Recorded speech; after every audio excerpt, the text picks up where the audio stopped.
Hello, welcome to another episode of Daily Market Mastery with me, Rauchenwald, after 2 days break because I was a little bit in pain after having my wisdom tooth removed, which you can probably still recognize based on my swollen cheek.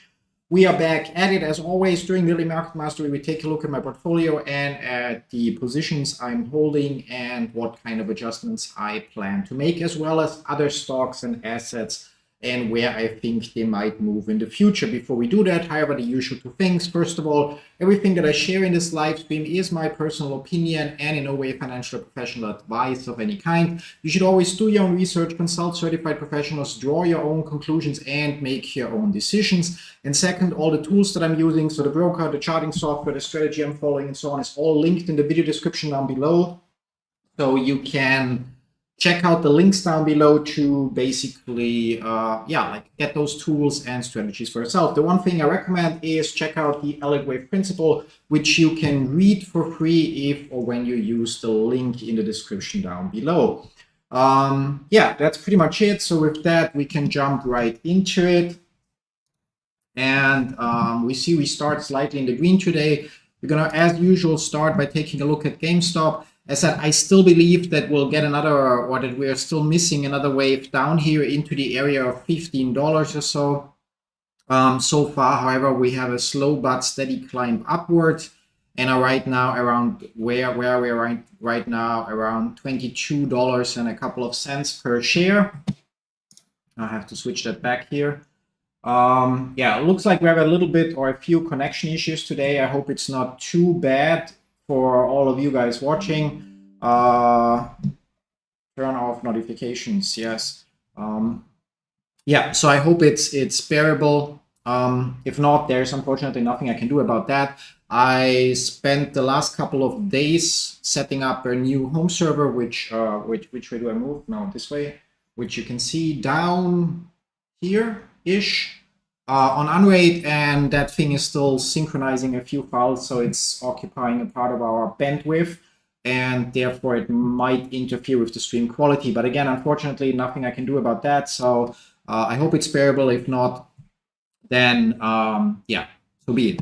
Now, as at GameStop, as said, we are steadily climbing upwards, but again, I would expect another wave down, so to complete somewhat 1, 2, 3, 4, 5 pattern into this area. Might be wrong, we might just go up from here. Either way, I'm going to be fine with that. Currently, we have 501 GameStop shares in this portfolio, and on top of that, against those, we have 5 call options sold that expire this Friday. So if GameStop finishes by Friday above $30, then my 500 shares would get called away from here. If not, either way, I just pocket the small premium of $15 times 5, so $75 for the week. It's not a lot, but it's still some extra income to grow the portfolio. Now, that said, what's next on the list? Let's actually go based on the portfolio. First, Grab. Grab is our long-term hold. We have call options expiring in January 26. We'll get to see if this was indeed wave 2 and if this is now the beginning of the wave 3 movement. We're looking at a weekly chart, so it's going to take quite some time to actually make an impact. But as I said, our options expire roughly here. So if we're right, we should be much higher, and the call option should be in decent profit. And if not, we lose $50 on that trade. Additionally, we have a call option for NVAX, where, in my opinion, we finished the corrective ABC pattern down here and are now on our way up. We still have to wait and see if or when we break out from this trend channel using Kennedy channeling technique, or trend line in that case, which would then point towards, we are definitely in wave 5, and our wave 5 targets would be up here, which would make the $90 premium that I paid for that option potentially highly profitable, because we would get a $900 payout or so up here or around here. It would already be $800 payout here. It would obviously be more. The expiration date for that option is January, so we still have time there as well. Nothing we have to worry about. yeah, Faraday future, not relevant. We're just holding the shares. Let's take a look at costs. Or actually, let's take a look at no, where we closed our position. Yeah, so we got out around here after we broke through here. For Olga's sake, obviously, I hope I was wrong here with closing our trade with a small $40 or $50 loss. But based on the pattern, considering how close we got to that line, I actually expect that eventually we'll just get another push that takes us below here. Cost is now at the $7 mark. So there we are right now a little bit underwater. We went through the 61.8 retracement level. So this might likely turn out to be a 1, 2, 3, 4, 5 movement. Auto labeling would suggest that wave 4 is finished here.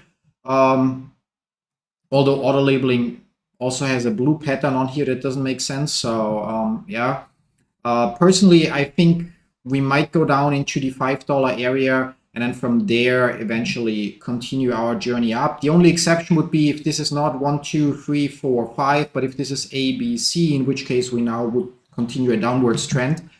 But I'm happy holding the shares that we have here. And Barnes & Noble Educational still moving sideways, slightly upwards, still remains to be seen. Yeah, I mean, either this turns into a pattern of 1, 2, and then 3, 4, 5 upwards, or we'll eventually get another push down and invalidate the pattern. So where's CrowdStrike now? Okay, still in the progress of playing out the potential ABC pattern before the journey downwards continues. As for potential,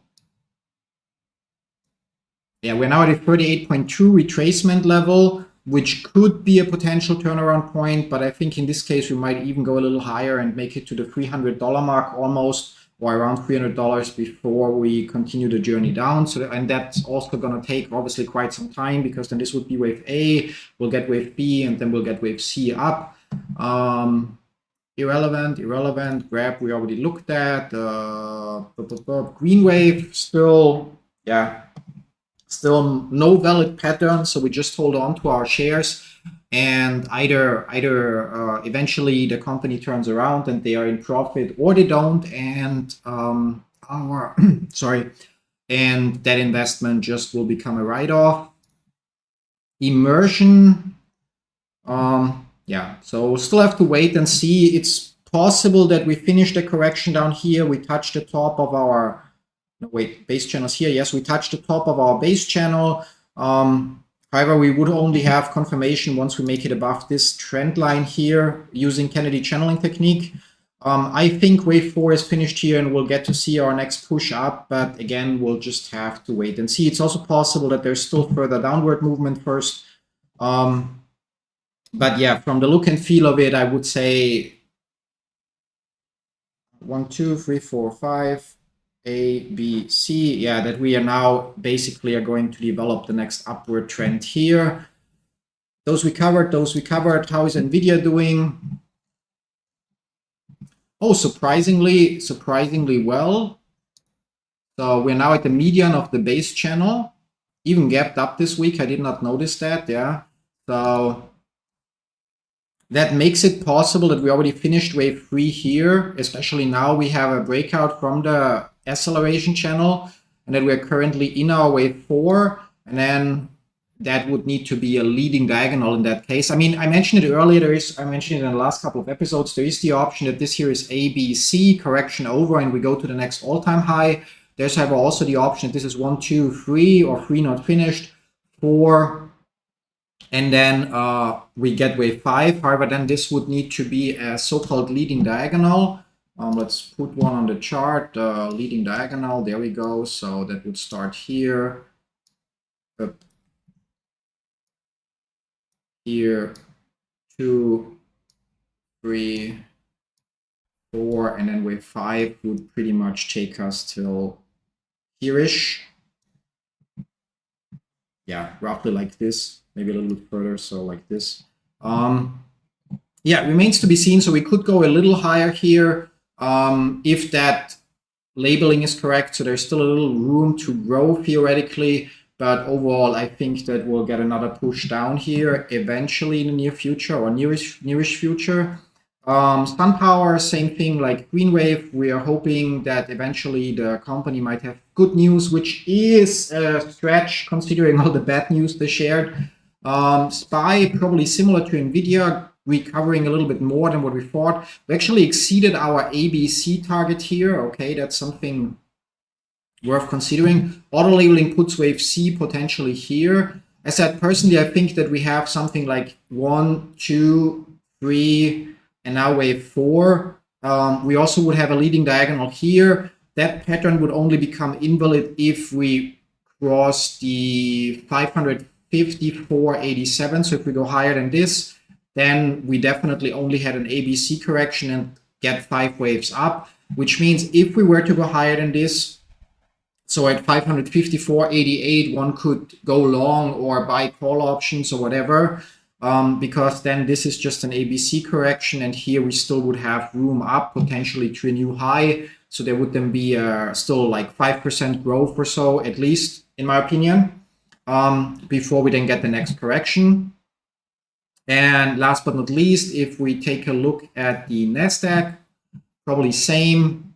Yeah, there we are still. I mean, wave C also, the most likely targets for wave C are the 61.8 and the 100% target. So wave A, B, C. However, the maximum target usually is the 161.8. If we exceed that, then it becomes very, very unlikely that we're looking at a corrective ABC pattern, but more likely that we're looking at an impulsive pattern. So 1, 2, 3, 4, 5.